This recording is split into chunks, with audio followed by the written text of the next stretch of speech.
깨달은 눈으로 본 인생. 진부티상사 지음.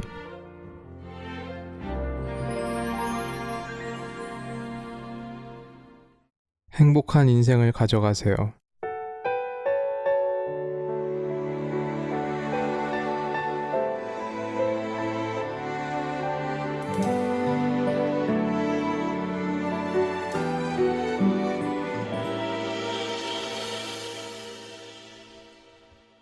나는 수행을 하는 동안 대부분의 시간을 생명의 나아갈 길과 생명의 정해진 위치, 그리고 인생의 가치와 의미, 생명의 힘과 용기와 지혜에 관해서 사색했습니다.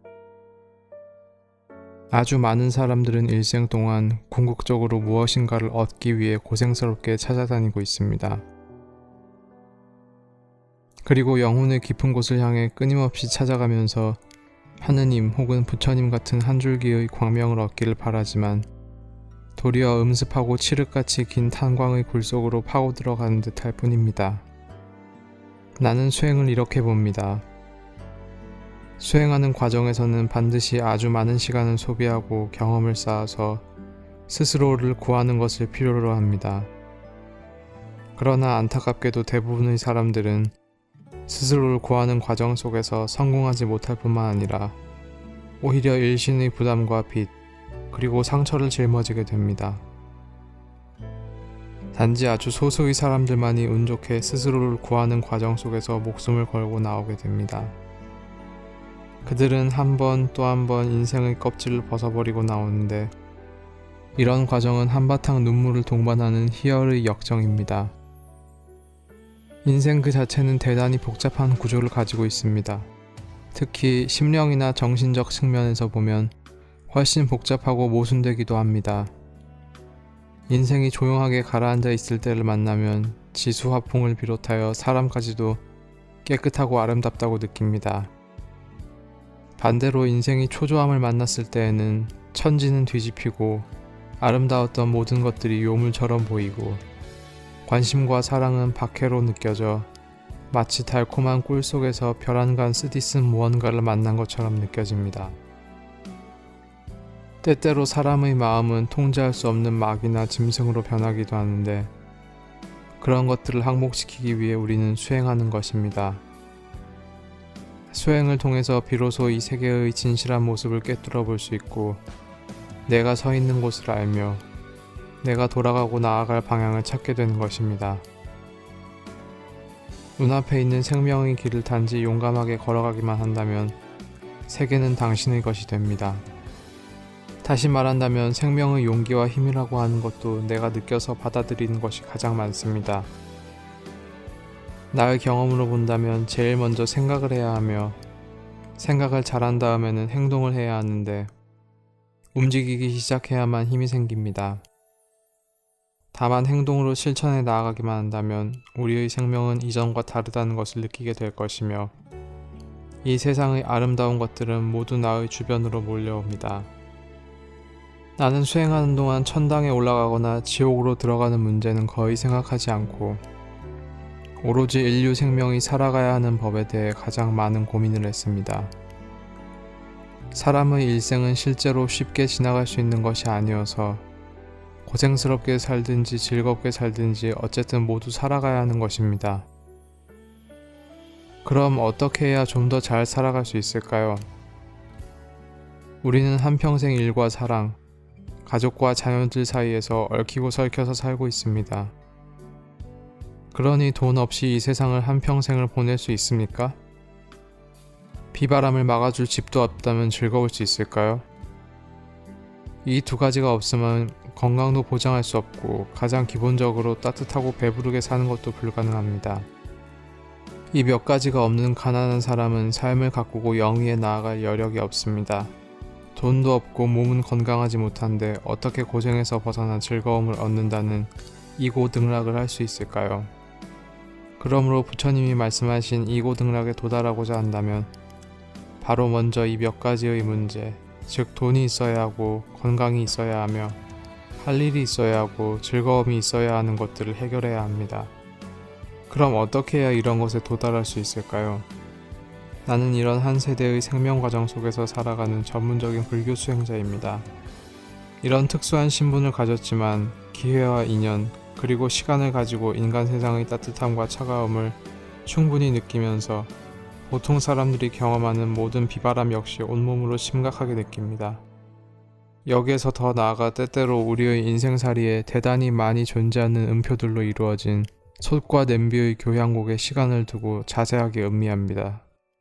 그리고 나는 이런 특수한 신분을 가졌기 때문에 기회가 있을 때마다 부처님이 전하는 진귀한 가르침의 법을 가지고서 현실 생활 속에서 직접 실천해보고 그리고 증명하여 정말로 진실하게 인생을 행복하게 하는 열쇠를 얻었습니다. 나 역시 이 모든 것들을 얻는 것은 쉽지 않았습니다. 이 책에 쓰인 글, 나의 강의를 녹음하여 정리한 것은 진푸티라는 하나의 수행자의 안목과 생각을 여러분에게 비추어보고 보여주려는 것입니다. 이 책을 읽고 이에 따라 실천해 나간다면 아마도 상서롭고 유쾌한 햇빛이 그대의 생명이 걸어가는 길을 환하게 비춰줄 것입니다. 지금 나는 이 행복한 인생의 황금 열쇠를 이곳에 놓아둡니다. 진정으로 인연 있는 그대가 가져가기를 바라고 기대하면서 2008년 가을 타이베이에서 진푸티.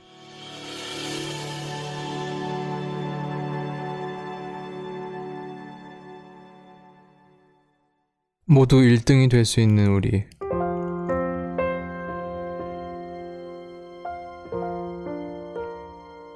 우리가 태어난 것은 모두 꼭 필요한 이유가 있다. 그리고 하늘은 모든 사람에게 각기 다른 재능과 재주를 주었다.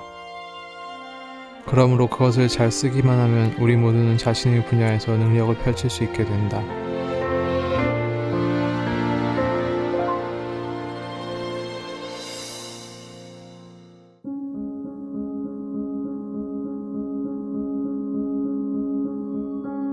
하늘이 나에게 주신 재능은 반드시 쓸모가 있다.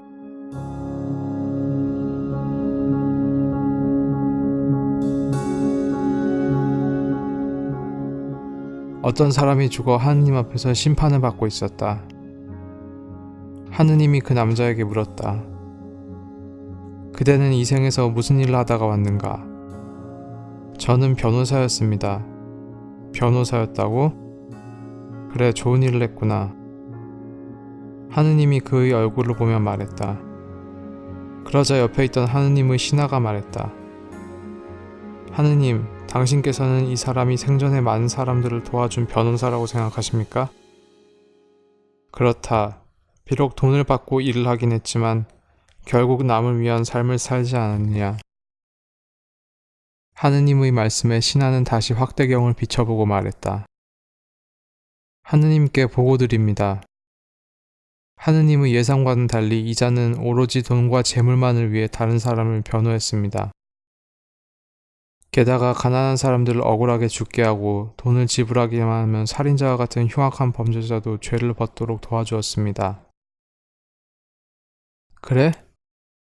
내 생각에는 이자를 지옥으로 보내야 된다는 말이냐? 예, 그렇습니다. 아니다. 지금은 시대가 다르단다. 과거의 사람들은 양심이 있고 도덕이 있었지만 현재의 이 변호사는 변호사 나름의 직업윤리를 가지고 그에 따라 다른 사람을 변호하고 돈을 받은 것이니 그렇게 직업윤리를 지킨 것만으로도 이미 아주 잘한 것이다. 하느님은 이렇게 말하며 마지막으로 판결을 내렸다. 좋다. 너는 변호사로서 직업윤리를 가지고 있었으니 우선 천당에 가서 2년을 살아보고 난 다음에 다시 이야기하자. 잠시 뒤 또 다른 한 사람이 하느님 앞에 심판을 받으러 왔다. 하느님이 그에게 물었다. 그대는 이름이 무엇이고 무슨 일을 하다 왔느냐? 저는 요리사였습니다. 하느님은 옆에 있던 신하에게 물었다. 자, 방금 전에는 변호사였고 지금은 요리사구나. 내가 보기에 이자는 어떠한가? 신하는 자료를 찾아보고 나서 요리사의 얼굴을 한번 보고 다시 확대경으로 비추어 보고 말했다. 하느님께 보고드립니다. 이 요리사는 제법 괜찮습니다. 비록 가장 좋은 음식은 손님에게 내지 않고 항상 집으로 가져가는 과오를 범하긴 했지만 이자는 요리사라는 자신의 본분을 조심스럽게 지키며 직업 윤리도 가지고 있었으니 이 정도의 요리사도 그리 쉽게 찾을 수 없습니다. 이 말을 들은 하느님은 갑자기 요리사에게 물었다. 요리사야, 너에게 묻겠다. 너는 사는 동안에 내가 내린 사명을 모두 이뤄냈다고 생각하는가? 네, 그렇습니다. 저는 대학도 나오지 못했으며 요리책 또한 읽어본 적이 없습니다. 하지만 무엇보다 요리에 자신이 있었기 때문에 다른 생각은 감히 하지도 않고 실제로 요리하는 일에 뛰어들었습니다. 하느님께서 제게 주신 사명이 바로 요리사의 일이란 것을 저는 잘 알고 있습니다. 요리사의 말을 들은 하느님은 판결을 내렸다. 내가 판결을 내리노라. 이자의 일생을 살펴보니 우선 이자는 지옥의 감옥에 가두는 것이 마땅하겠다. 이 말을 들은 요리사는 크게 놀라며 하느님께 물었다. 하느님, 어째서 제가 지옥에 가야 합니까? 넌 내게 주어진 사명을 모두 이루지 못했다. 그게 무슨 말씀이십니까? 너는 요리를 직업으로 선택하기 전부터 요리에 대해 커다란 재미를 느꼈다. 맞느냐? 네, 그렇습니다. 저는 요리를 하거나 주방을 관리하는 일을 아주 좋아했습니다. 자, 그러면 너는 내게 주어진 진정한 사명이 무엇이라고 생각하느냐? 요리사가 되는 것이 아니었습니까? 아니다, 틀렸다. 그냥 평범한 요리사가 아닌 진정한 요리사의 대가가 되어 천하의 요리사를 관리하라는 것이 바로 내게 주어진 사명이었다. 하느님의 말씀을 들은 요리사는 멍하니 있다가 다시 말했다. 하느님, 저는 당신의 말씀을 이해할 수가 없습니다. 저는 고등학교조차 졸업하지 못했습니다. 그런데 어떻게 천하의 요리사들을 관리하는 관리자가 될 수 있다는 말씀이십니까? 너는 황제가 된 사람은 모두 태어날 때부터 최고의 지식인들이었다고 생각하는가? 그렇지 않다. 내 말대로라면 황제는 날 때부터 이미 황제로서의 자질을 갖고 태어났으니 어찌 또다시 보통 사람들처럼 그렇게 많은 책을 읽을 필요가 있었겠느냐. 내가 준 너의 사명은 열심히 노력해서 천하의 요리사들을 관리하는 것이었다. 그러나 넌 최선의 노력은 하지 않고 학교 타령만 하면서 그저 그런 작은 요리사 노릇에 만족하며 안주했으니 결과적으로 내가 준 능력과 재주를 헛되게 낭비한 것이다. 하느님은 점점 더 흥분했고 요리사는 울먹거리며 말했다. 억울합니다, 하느님. 저는 정말로 억울합니다. 저에게는 그런 능력이 없습니다. 나는 언제나 세상 사람들을 향해 하늘이 주신 재주는 반드시 쓸 때가 있다라는 말을 해왔다. 너는 정녕 이 말을 들어보지 못했단 말이냐? 하지만 그러기에는 저의 능력이 턱없이 부족합니다. 그러니 어떻게 천하의 요리사를 관리할 수 있겠습니까? 다만 이렇게 요리사가 될 수 있었다는 것만으로도 저로서는 대단한 일이라고 생각합니다. 하느님은 마지막으로 요리사에게 말했다. 내가 범한 가장 큰 잘못은 내가 내게 준 신성한 능력을 깎아내린 것이다. 그리하여 너 스스로도 고생했을 뿐만 아니라 나의 명예에도 지대한 손해를 끼쳤으며 내가 내게 준 재주를 낭비해버렸다.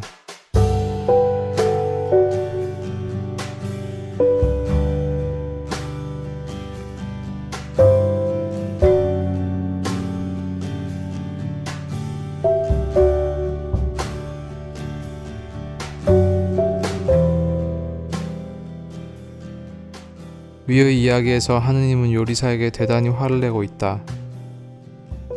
하느님은 그가 천하의 요리사를 총괄하는 사람이 되기를 바랐다. 하지만 요리사는 동네 요리사 노릇에 안주하며 어떠한 노력도 하지 않았다. 그리고 그것에 대해 단지 요리에 대한 흥미를 주셨기 때문에 그것을 직업으로 삼았을 뿐입니다. 고등학교조차 제대로 졸업하지 못한 무지한 내가 요리사가 된 것만으로도 무척 대단한 일이라고 생각합니다. 라며 자신의 처지를 변명하기에 바빴다. 단순히 그의 말만을 놓고 본다면 그는 아무런 잘못이 없는 것처럼 보이지만 사실 하느님의 뜻을 전혀 이해하지 못하고 있다. 하느님은 그가 최고의 요리사로 중대한 책임과 큰 임무를 수행하길 바랬는데 그는 평범한 요리사에 만족하고 노력을 게을리했다. 이것은 하늘이 부여한 재능과 지혜를 공연히 낭비한 것이니 지옥에 갈 만큼 큰 잘못을 한 것이 분명하다. 그렇다면 요리사는 왜 하느님의 말씀을 이해하지 못했을까? 그것은 바로 자신이 갖고 있는 재능을 개발하지 않았기 때문이다. 그대들에게 묻겠다. 그대가 죽어 하느님 앞에 갔을 때 하느님은 그대의 업적에 만족하겠는가? 물론 작은 요리사에 만족할 수도 있겠지만 하느님이 그대에게 요리라는 타고난 자질을 부여했으니 그 재능을 개발하여 노력했다면 세계적으로 이름을 날릴 최고의 요리사가 될 기회를 갖게 되고 최고의 경지에 이르렀을 것이다. 사람이란 단지 하나의 재능만을 가지고 있다 해도 그 잠재 능력과 지혜를 개발하기 위해 노력한다면 기회는 반드시 찾아올 것이다. 그대들은 알고 있는가? 기술에 지혜를 덧붙인다는 것은 2 더하기 2는 4라는 개념이 아니라 2 더하기 2는 4만, 심지어 2 더하기 2는 400만도 될 수 있다는 것을 말이다. 이것은 양자 물리학의 개념이고 또한 물질 에너지를 극대화하는 학설이다. 이런 원리를 이해하는 사람은 1mm보다 작은 원료를 가지고 만들어낸 폭탄이 거대하고 높은 빌딩을 폭파시킬 수도 있는 커다란 힘을 갖게 된다는 것을 안다. 이렇듯 하나하나의 모든 입자를 철저하게 최대의 에너지로 발휘할 수 있게 한다면 그저 2 더하기 2는 4에 머무르지 않는다. 우리가 자신의 재능과 기술 그리고 지혜를 최선을 다해 발휘할 때 우리는 하늘이 나에게 주신 재주는 반드시 쓸 데가 있다라는 진정한 뜻을 이해할 수 있게 된다. 과학자들이 말하기를 사람의 대뇌는 무궁무진한 지혜를 가지고 있지만 최대한으로 뇌를 활용한다고 해도 실제로는 뇌의 10% 정도만 사용될 뿐 나머지 90%는 사장된다고 한다. 만일 우리가 열심히 노력하여 나머지 90%의 뇌를 개발한다면 자기가 하고자 하는 모든 일들을 다 이룰 수 있다고 더한다.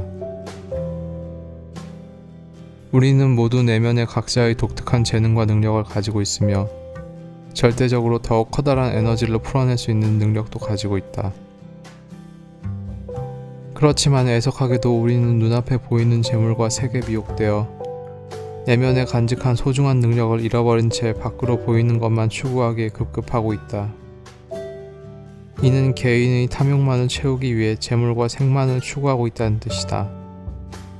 이런 탐심은 지혜의 가장 큰 걸림돌이 되며 결국 눈앞의 이익만을 쫓아가게 한다. 그대가 탐심을 내려놓고 지혜를 열면 더욱 커다란 영예와 재물, 지위와 성공 등 원하는 모든 것을 얻을 수 있다. 그러므로 스스로의 지혜를 열고 탐욕을 없애면 하늘이 나에게 주신 재주는 반드시 쓸 데가 있다라는 진정한 의미를 발견할 수 있다. 그렇다면 우리는 어떻게 지혜를 개발해야 하는가? 그것은 누설해서는 안 되는 천기로서 바로 경건하게 불보살을 향해 기도하고 기원하며 지혜를 내려달라고 청하는 것이다. 부처님은 온 우주의 자비한 에너지를 대표하고 있어서 그대가 진정한 마음으로 부처님께 공양하고 기도하면 커다란 이로움을 얻을 수 있다. 그리고 꾸준한 선수행 역시 지혜를 개발할 수 있는 방법이다. 이것은 인류가 발견한 오래된 비밀이다. 특정의 자세와 마음으로 생각해보는 특유한 관상의 선수행을 통해 몸과 마음과 영혼을 가지런히 모아 긍정적인 에너지를 모은다. 신체의 막힌 곳이 통하고 심령의 눌린 곳이 통하면 두뇌의 잠자는 부분도 당연히 통하게 되어 자연스럽게 전반적인 이해력과 넓은 관점의 지혜를 키울 수 있게 된다. 하늘이 주신 재주라는 말에는 신성의 장엄함이 깃들어 있으며 절대 낭비해서는 안 된다는 뜻이 담겨 있다. 만약에 그대의 재능을 헛되이 낭비해버린다면 이는 죄를 짓는 것과 같다. 재능을 낭비하지 않고 개발한다면 그대에게 지혜와 에너지를 준 하느님도 좋고 부처님도 기뻐할 것이고 그렇게 되면 그대는 휘황찬란하고 멋있고 즐거운 인생을 갖게 될 것이다.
또 다른 나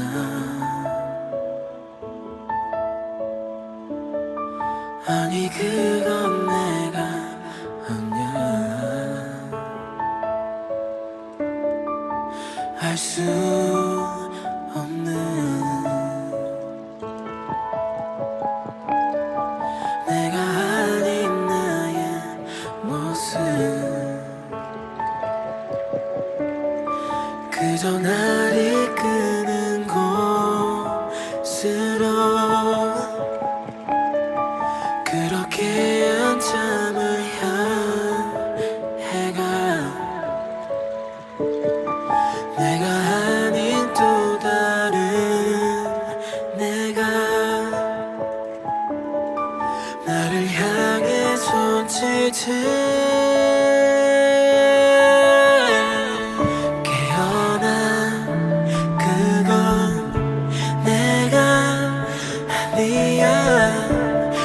이제 가야 해 저기 어딘가 누군가 나를 부르는 소리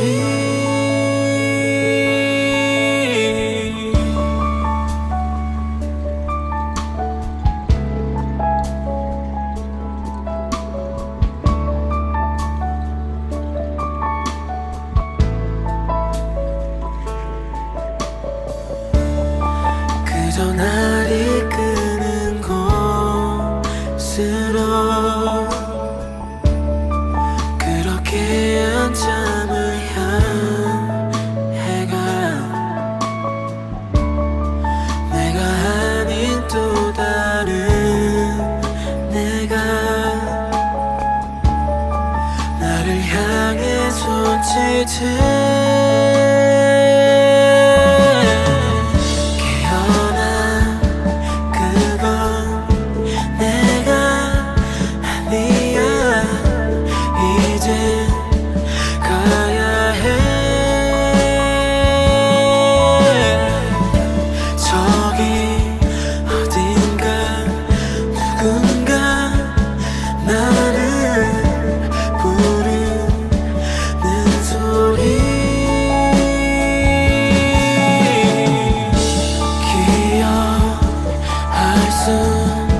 없어 하지만 닿을 수 없는 저기 어딘가 누군가 나를 부르는 소리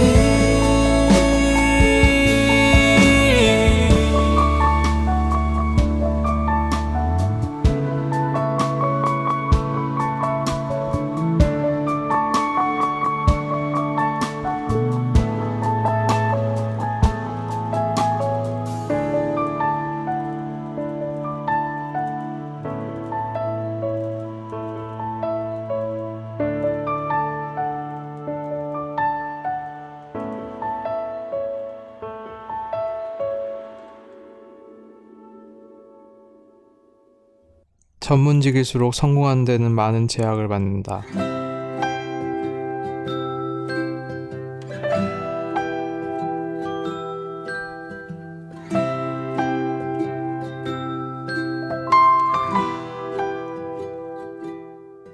수련생들 가운데는 이른바 높은 수준의 지식인이라는 사람들이 꽤 많이 있다. 그들 가운데에는 대학을 졸업하고 학술적 지위가 대단히 높은 박사나 연구자, 교수들이 포함되어 있다. 그런데 특이하게도 그들이 사업으로 특별히 뛰어나게 성공한 경우는 그다지 많지 않다. 그들이 학술이나 기술 또는 전문 지식의 측면에서 공들인 고생스러운 노력과 사업에서 성공 여부를 비교해보면 성공률은 정비례하지 않는다는 것이다. 사실 사회적으로 크게 성공한 많은 사람들을 살펴보면 대학을 졸업하지 않은 사람도 있는데 어떤 경우에는 학교 문턱에도 가지 못한 사람이 오히려 쉽게 우뚝 서기도 한다. 왜냐하면 그들은 자기를 어떤 틀 안에 가둬두지 않아서 선택할 수 있는 것이 많으며 자유롭게 생각하고 거침없이 행동하는 성향이 강하기 때문에 쉽게 성공한 것이다. 또한 다른 한편으로는 다른 사람들보다 많이 배우지 못했다는 생각에 남들보다 더욱 열심히 노력하고 고생하여 장애물을 뛰어넘었기 때문이다. 반대로 전문직을 가진 사람은 항상 자신의 직업을 잃을까 걱정하기 때문에 설사 다른 기회가 있다고 해도 자기의 전문적 직업을 꽉 잡고 놓지 못해 쉽게 행동으로 옮기지 못하고 자신의 길만을 고집한다. 그렇기 때문에 학문의 수준이 높으면 높을수록 성공하기가 쉽지 않은데 그 커다란 원인은 책을 많이 읽으면 읽을수록 많은 지식은 얻지만 오로지 책만 읽다가 인생이 끝나버리는 데 있다. 또 이런 사람들은 보통 두 가지의 극단적인 병폐를 가지고 있다. 첫째로는 다른 사람을 쉽게 믿지 않는다. 왜냐하면 자신들은 책을 아주 많이 읽었으므로 스스로 모든 이치를 다 알고 스스로 아주 높다고 생각하기 때문에 모든 사업은 모두 자신에게 적합하지 않다고 느낀다. 마치 어떤 사람이 길을 걷다가 방향을 잃었는데 갈림길이 나오면 어디로 가야 할지 몰라 고민하는 것과 같다. 왜냐하면 갈래길 가운데 하나를 선택해 나갈 판단력과 결단력이 없기 때문에 모든 길이 모두 적합하지 않다고 느끼는 것이다. 둘째는 전문적인 기술은 대부분 일정한 범위 안에 있다는 한계가 있다.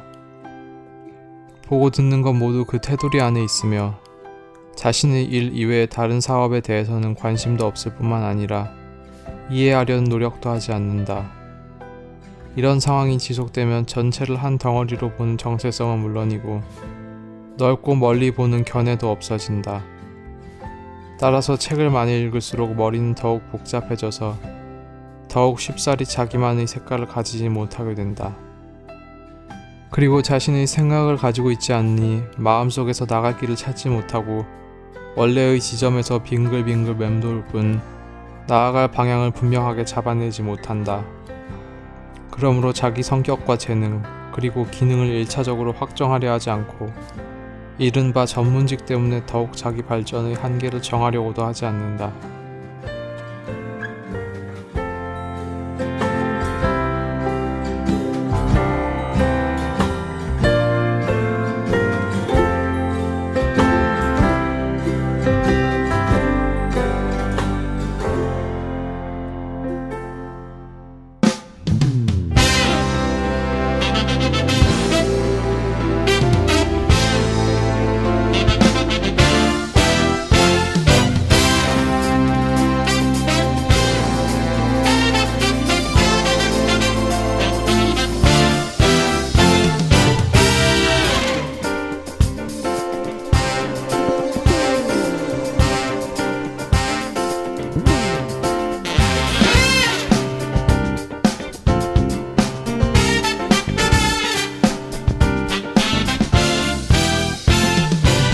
숲속을 걷는데 별을 닮은 아이가 내게 길을 물었어. 당신이 지나온 그 길 어디쯤인가 꿈을 두고 왔다면 우주를 닮아놓은 아이의 눈에 나는 이끌리듯 돌아갔어. 한참을 걸었네. 하지만 멀지않은 곳에서 아이의 꿈을 찾을 수 있었지. 짙은 상처가 안쓰러워 보였지만 무척 신기하게도 영롱한 푸른빛 숨쉬듯 내뿜으며 나를 바라보잖아. 그 순간 기다렸지. 내 것이란 걸 잃어버리고는 찾으려 하지 않았던 꿈. 두 손을 모으고 조심스럽게 걷는 동안 소나는 사라져 보이지 않아. 뭔가 달라져 있는 걸 너무 와서들의 눈에 또 보인다. 늘 걷던 이 길까지 눈부신 태양이 심장을 밝히나.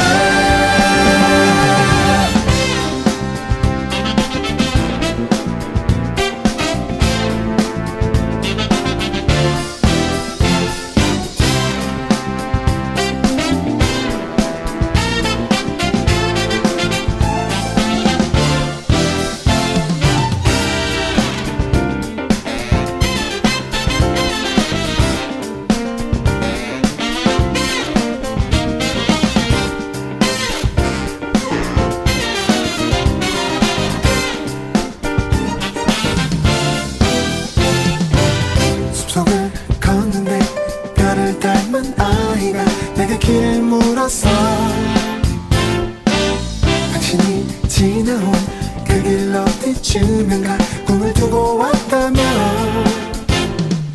우주를 담아놓은 아이의 눈에 나는 이끌리듯 돌아갔어. 한참을 걸었네. 하지만 멀지않은 곳에서 나의 꿈을 찾을 수 있었지. 소녀나 어딨니 꿈을 찾아서 내게 고맙다는 인사를 꼭 해야겠구나. 무거운 짐들과 힘에 겨운 내 발걸음 모두 거짓말처럼 너무 가벼운 걸.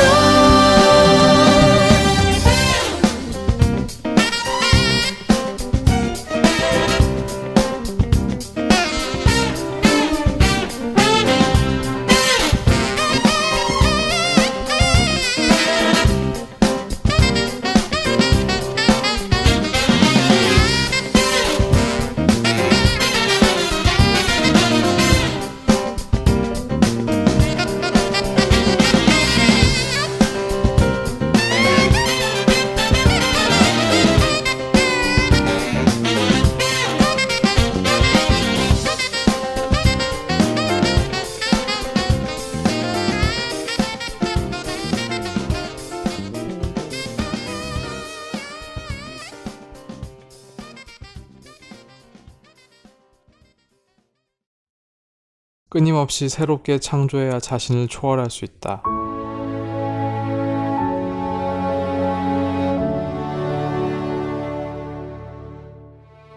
어떤 사람이 오늘 성공했다고 해서 다음 날까지 여전히 의기양양한 모습으로 그런 분위기에 빠져서 쉬지 않고 그 자리에서 맴돌다가 머리까지 어질어질하게 되어 갈피를 잡지 못하고 있다면 과연 어떤 일이 벌어지게 될까? 그 다음에는 반드시 흐리멍덩한 판단을 하게 되고 흐리멍덩한 결정을 하게 되며 결국 흐리멍덩한 일을 하게 될 것이다. 누구나 어느 정도의 높은 정점에 도달하게 되면 반드시 바닥으로 내려오게 되는 것이 세상 이치이다. 마치 원래 있었던 곳에서 빙글빙글 맴도는 것과 마찬가지로 돌다 보면 어지러워져 어떤 일도 할 수 없게 되는 것과 같다. 정점에 도달하면 그것에 안주하지 말고 끊임없이 노력해야 한다. 사람이 살아가면서 하나의 목표를 세워 그 목표에 도달하게 되면 반드시 또 다른 새로운 목표를 세우고 그 목표를 향해 용기 있게 매진해야 한다. 그래야만이 비로소 즐겁고 빛나는 인생으로 바꿀 수 있는 것이다. 만일 그대가 40살 이전에 10억을 모으겠다는 목표를 세우고 노력했다고 하자. 정말로 10년을 노력해서 이 목표를 달성했다고 하면 그대는 그대로 거기에 머무를 것인가? 목표 달성에 만족하여 폭죽을 터뜨리고 산 좋고 물 좋은 곳으로 여기저기 빈둥빈둥거리며 놀러다니기만 할 것인가? 물론 그렇게 살 수도 있을 것이다. 하지만 그 자리에서만 빙글빙글 맴돌며 더 오르려고 하지 않고 그 자리에 안주하면 결국에는 다시 아래로 내려가게 된다. 그러면 머리도 빙글빙글 돌게 되고 결국 어지러워서 낭떠러지 아래로 미끄러지지 않겠는가? 그러므로 하나의 목표를 달성한 다음에는 반드시 다시 새로운 목표를 정해야 하며 아울러 목표를 실현시켜야 한다. 이러한 과정을 거쳐야 진정으로 의미 있는 인생이 될 것이고 또한 병들지 않을 수 있을 것이다. 또 어떤 사람은 사업이란 재물과 색, 명예, 이익을 얻기 위한 하나의 방편이라고 생각하는데 우리는 반드시 이들의 관계를 명확하게 알아야 한다. 현실 속에서 생활하려면 재물과 색, 명예와 이익은 때려야 뗄 수 없는 꼭 필요한 요소이다. 우리는 양식을 쌓아 자신과 가족들이 먹고 생명을 유지할 수 있도록 노력한다. 이렇듯 재물은 우리에게 입고 먹고 생활하는 의식주를 해결해준다. 그러므로 재물을 쌓아놓고 있다는 것은 절대로 나쁜 것이 아니다. 단지 재물에 대한 인식의 차이가 있다면 재물은 다른 성격을 갖게 되기 때문에 우리가 느끼는 느낌도 차이를 가지게 되는 것이다. 그러므로 우리는 마땅히 재물에 대해 올바른 인식을 가지고 있어야 한다. 재물은 그대를 향상시키며 더욱 부지런히 분발하도록 한다. 그리고 재물이 있으면 다른 사람을 돕는 보시로 즐거운 생활을 꾸려나갈 수 있다. 다만 지나친 욕심이나 게으름을 경계해야 하며 현재 가지고 있는 것을 소중히 아껴 미래를 준비해 나아가야 한다. 재물이란 욕심을 부린다고 따라오는 것이 아니다. 오히려 욕심을 버리고 그것만을 좇지 않는 사람이야말로 쉽게 얻을 수 있는 것이 바로 재물이다. 현재 가지고 있는 것을 아끼며 미래를 준비하는 것은 건전한 욕심이다. 지나친 욕심과 건전한 욕심은 마음속에서 재물과 색, 명예, 그리고 이익을 어떻게 인식하고 있느냐에 따라 결정된다. 항상 끊임없이 합리적인 목표를 세워 그것을 이루어야 성공적인 결과를 얻을 수 있는 것이다. 성공하려면 항상 끊임없이 무언가를 새롭게 창조하고 그것을 초월해야 한다. 자, 한번 생각해보라. 초등학교 1학년 아이가 글자를 배워 처음으로 자신의 이름을 썼다고 하자. 아이는 물론이고 그 주위 사람들도 얼마나 기쁘겠는가. 그러나 자기 이름을 쓸 수 있다고 해서 글자를 다 안다고는 할 수 없다. 그리고 바로 책을 읽을 수도 없다. 그래서 아이는 거기서 멈추지 않고 1학년에서 2학년으로 하나하나의 과정을 거쳐 끊임없이 자기를 끌어올리며 자신의 소질을 키워나간다. 그러면서 과거에 자신이 부족했던 부분을 부끄러워하며 더 나아가고자 한다. 그런 과정을 거쳐야만이 더 높은 성취를 해낼 수 있다. 이처럼 한 계단 오르고 다시 한 계단 오르는 과정들을 나는 초월이라고 부른다. 우리는 지식의 측면에서건 심경의 측면에서건 모두 한 단계 한 단계 초월해 나갈 필요가 있다. 그럼 나의 이야기를 예로 들어보겠다. 어린 시절의 나는 내가 나를 욕하면 나도 너에게 욕하고 내가 나를 때리면 바로 나도 너에게 보복한다라는 이에는 이 눈에는 눈의 행동 양식이 아주 타당하고 자연스러운 것이라고 생각했던 아이였다. 그런데 앞서 출간된 가사에서도 밝혔듯이 어느 날 문득 나쁜 마음으로 다른 사람에게 보복하지 말고 내가 할 수 있는 한 힘껏 남을 도와주어야 한다라는 생각이 들었다. 그리고 어느 날 길에서 넘어진 한 할머니를 보고 얼른 달려가 할머니를 부축하여 일으키며 다른 사람을 돕는다는 것은 정말로 즐겁구나 라고 생각했다. 그리고 집으로 돌아와서는 자랑스럽게 어머니에게 말했다. 엄마, 오늘 할머니 한 분이 길에서 넘어지셨길래 내가 가서 도와드렸어요. 착한 일을 한 거 맞죠? 큰 칭찬을 기대했던 나에게 어머니는 짧게 말했다. 그래? 그렇구나. 나는 그날의 일을 나의 첫 번째 착한 일이라 생각하고 우쭐하며 기쁜 마음으로 어머니의 칭찬을 기대하고 있었다. 하지만 뜻밖에도 어머니의 짧은 답변은 크게 칭찬받길 바라던 내 마음과 너무나도 상반되어서 차디찬 비수가 되어 꽂혔다. 나는 상처받은 마음으로 어머니에게 되물었다. 엄마, 착한 일을 했는데 왜 칭찬을 해주시지 않는 거죠? 이에 어머니는 말했다. 그 정도의 일은 누구나 다 할 수 있는 일인데 호들갑 떨며 칭찬한다는 게 웬 말이니? 중요한 건 앞으로도 오늘처럼 계속해서 착한 일을 해야 하는 거란다. 어머니의 말에 나는 머리를 한 대 맞은 듯 평정을 잃고 말았다. 그리고 이틀 후에 동네의 어느 집 이야기를 듣고 나서는 내 생각이 완전히 바뀌었다. 그 집에는 아이가 3명이나 있었고 항상 끼니를 걱정할 정도로 가난했지만 자신들보다 더 가난한 집에 음식을 나눠준다는 이야기였다. 그 이야기를 듣고 나니 이틀 전에 내가 한 착한 일은 그 집과는 비교할 수 없는 초보적이었다는 것을 알게 되었다.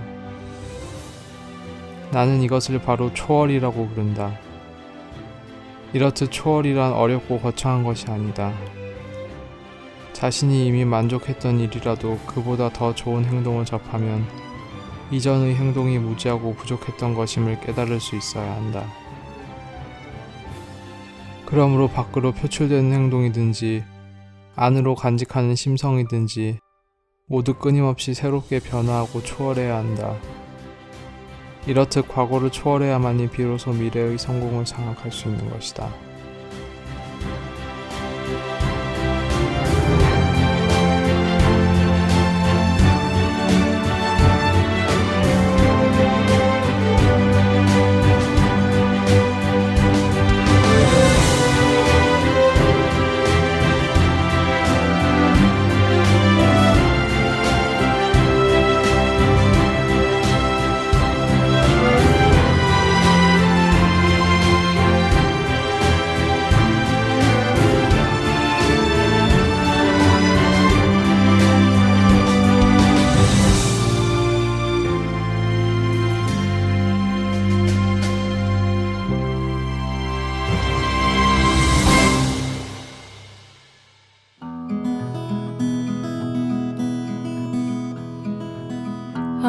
한밤중에 문득 잠에서 깨어 나의 보물상자를 열어보았네.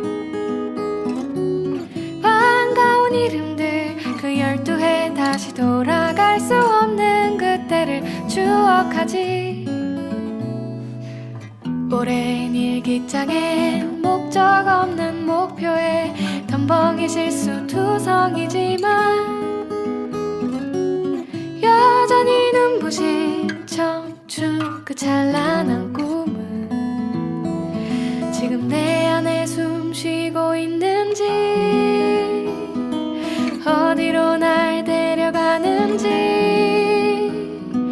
깊고 푸른 어린 나의 바다, 아름다운 그 시절을 따라 round and round. 오늘도 난 청춘을 노래하네. 수많은 별을 따라 노래하던 그 소녀, 손바닥 안에 우주를 보았네. 스쳐간 인연도 살다 보니 그 끝을 알 수 없는 순간을 마주하지. 불편한 진실과 답도 없는 질문에 오늘도 빈칸 투성이지만 여전히 눈부신 청춘 그 찬란한 꿈은 지금 내 안에 숨 쉬고 있는지, 어디로 날 데려가는지, 깊고 푸른 어린 나의 바다, 아름다운 그 시절을 따라 round and round. 오늘도 난 청춘을 노래하네.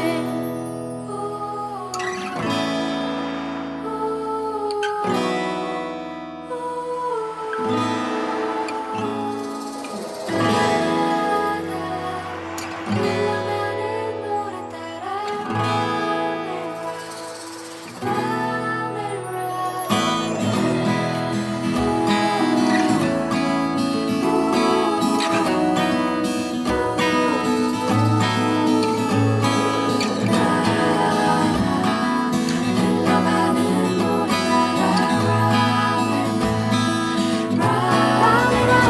round and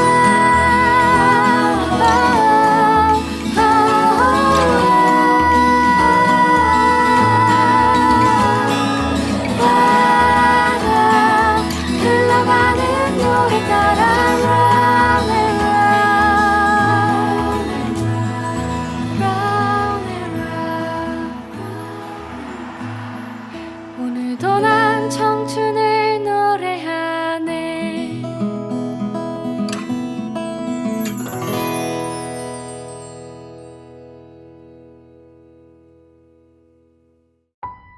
행복한 인생. 하늘이 나를 내신 것은 반드시 쓸데가 있어서이지만 반드시 노력해야만 어떤 일에 종사하더라도 모두 성공할 수 있다. 그리고 일단 하나의 성공을 이루어냈다고 하여 절대로 득의만만해서는 안 되고 반드시 스스로 다시 하나의 원대한 목표를 세우고 끊임없이 자기 자신을 초월해야 한다. 그래야 인생은 비롭고 즐겁고 빛날 수 있다.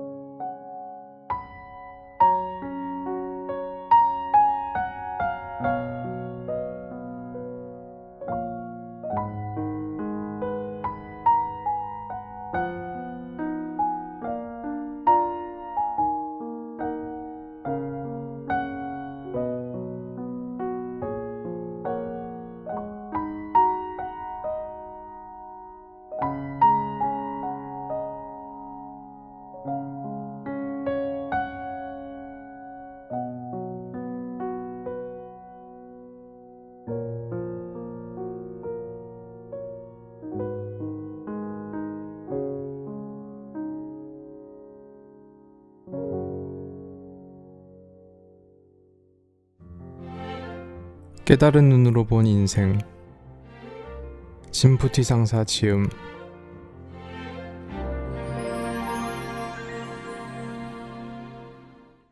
행복한 인생을 가져가세요.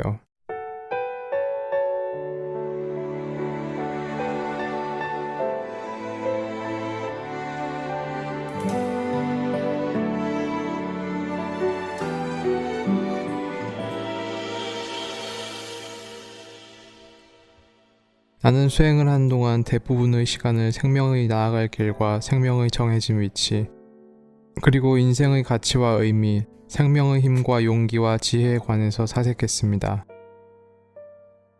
아주 많은 사람들은 일생 동안 궁극적으로 무엇인가를 얻기 위해 고생스럽게 찾아다니고 있습니다. 그리고 영혼의 깊은 곳을 향해 끊임없이 찾아가면서 하느님 혹은 부처님 같은 한 줄기의 광명을 얻기를 바라지만 도리어 음습하고 칠흑같이 긴 탄광의 굴 속으로 파고 들어가는 듯할 뿐입니다. 나는 수행을 이렇게 봅니다. 수행하는 과정에서는 반드시 아주 많은 시간을 소비하고 경험을 쌓아서 스스로를 구하는 것을 필요로 합니다. 그러나 안타깝게도 대부분의 사람들은 스스로를 구하는 과정 속에서 성공하지 못할 뿐만 아니라 오히려 일신의 부담과 빚, 그리고 상처를 짊어지게 됩니다. 단지 아주 소수의 사람들만이 운 좋게 스스로를 구하는 과정 속에서 목숨을 걸고 나오게 됩니다. 그들은 한 번 또 한 번 인생의 껍질을 벗어버리고 나오는데 이런 과정은 한바탕 눈물을 동반하는 희열의 역정입니다. 인생 그 자체는 대단히 복잡한 구조를 가지고 있습니다.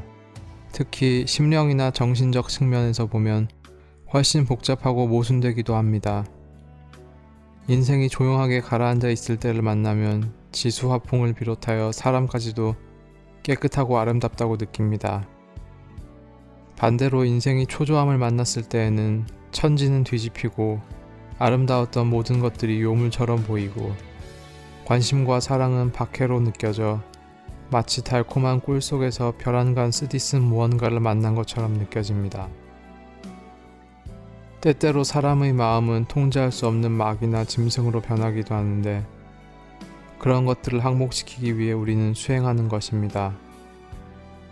수행을 통해서 비로소 이 세계의 진실한 모습을 꿰뚫어 볼 수 있고 내가 서 있는 곳을 알며 내가 돌아가고 나아갈 방향을 찾게 되는 것입니다. 눈앞에 있는 생명의 길을 단지 용감하게 걸어가기만 한다면 세계는 당신의 것이 됩니다. 다시 말한다면 생명의 용기와 힘이라고 하는 것도 내가 느껴서 받아들이는 것이 가장 많습니다. 나의 경험으로 본다면 제일 먼저 생각을 해야 하며 생각을 잘한 다음에는 행동을 해야 하는데 움직이기 시작해야만 힘이 생깁니다. 다만 행동으로 실천해 나아가기만 한다면 우리의 생명은 이전과 다르다는 것을 느끼게 될 것이며 이 세상의 아름다운 것들은 모두 나의 주변으로 몰려옵니다. 나는 수행하는 동안 천당에 올라가거나 지옥으로 들어가는 문제는 거의 생각하지 않고 오로지 인류 생명이 살아가야 하는 법에 대해 가장 많은 고민을 했습니다. 사람의 일생은 실제로 쉽게 지나갈 수 있는 것이 아니어서 고생스럽게 살든지 즐겁게 살든지 어쨌든 모두 살아가야 하는 것입니다. 그럼 어떻게 해야 좀 더 잘 살아갈 수 있을까요? 우리는 한평생 일과 사랑, 가족과 자녀들 사이에서 얽히고 설켜서 살고 있습니다. 그러니 돈 없이 이 세상을 한평생을 보낼 수 있습니까? 비바람을 막아줄 집도 없다면 즐거울 수 있을까요? 이 두 가지가 없으면 건강도 보장할 수 없고 가장 기본적으로 따뜻하고 배부르게 사는 것도 불가능합니다. 이 몇 가지가 없는 가난한 사람은 삶을 가꾸고 영위에 나아갈 여력이 없습니다. 돈도 없고 몸은 건강하지 못한데 어떻게 고생해서 벗어나 즐거움을 얻는다는 이고등락을 할 수 있을까요? 그러므로 부처님이 말씀하신 이고등락에 도달하고자 한다면 바로 먼저 이 몇 가지의 문제, 즉 돈이 있어야 하고 건강이 있어야 하며 할 일이 있어야 하고 즐거움이 있어야 하는 것들을 해결해야 합니다. 그럼 어떻게 해야 이런 것에 도달할 수 있을까요? 나는 이런 한 세대의 생명 과정 속에서 살아가는 전문적인 불교 수행자입니다. 이런 특수한 신분을 가졌지만 기회와 인연, 그리고 시간을 가지고 인간 세상의 따뜻함과 차가움을 충분히 느끼면서 보통 사람들이 경험하는 모든 비바람 역시 온몸으로 심각하게 느낍니다. 여기에서 더 나아가 때때로 우리의 인생살이에 대단히 많이 존재하는 음표들로 이루어진 솥과 냄비의 교향곡에 시간을 두고 자세하게 음미합니다. 그리고 나는 이런 특수한 신분을 가졌기 때문에 기회가 있을 때마다 부처님이 전하는 진귀한 가르침의 법을 가지고서 현실 생활 속에서 직접 실천해보고 그리고 증명하여 정말로 진실하게 인생을 행복하게 하는 열쇠를 얻었습니다. 나 역시 이 모든 것들을 얻는 것은 쉽지 않았습니다. 이 책에 쓰인 글, 나의 강의를 녹음하여 정리한 것은 진푸티라는 하나의 수행자의 안목과 생각을 여러분에게 비추어보고 보여주려는 것입니다. 이 책을 읽고 이에 따라 실천해 나간다면 아마도 상서롭고 유쾌한 햇빛이 그대의 생명이 걸어가는 길을 환하게 비춰줄 것입니다. 지금 나는 이 행복한 인생의 황금 열쇠를 이곳에 놓아둡니다. 진정으로 인연 있는 그대가 가져가기를 바라고 기대하면서 2008년 가을 타이베이에서 진푸티